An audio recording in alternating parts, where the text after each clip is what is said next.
So through KAVOD, we have supported about 100 Holocaust survivors locally, and we've done a lot of different things. We've done case management and referrals and helped connect them to resources.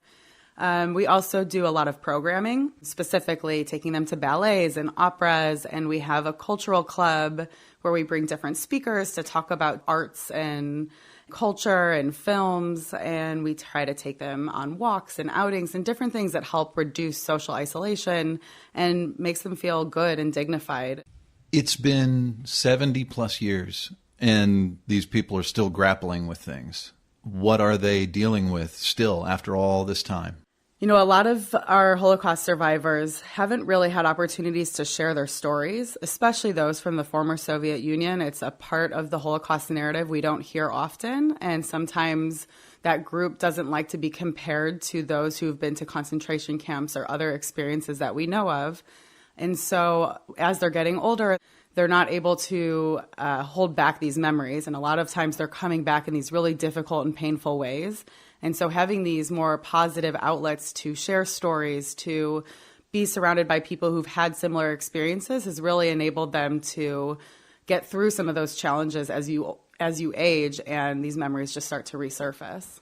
When it comes to trauma and traumatic backgrounds, there are a lot of things that can be triggers. And actually a big part of our focus and things that we've done in our community is person-centered trauma-informed care, which is training different caregivers and people who work with Holocaust survivors on how to understand a traumatic background that someone might have and how that might impact how they behave or respond to different things that can be a trigger.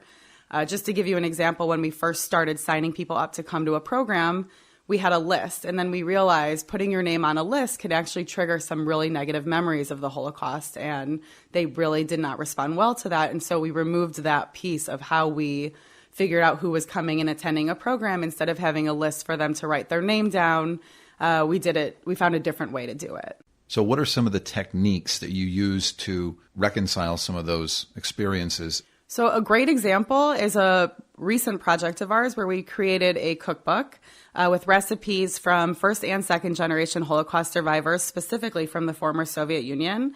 And we asked them to come up with a recipe that maybe they learned from their childhood or from their family members. And it was a great positive way for them to reminisce about where they came from and their culture, and different stories and experiences from the war definitely surfaced during that experience, but they were able to push it into a positive way, and they had the support and love around them that they needed to have that experience.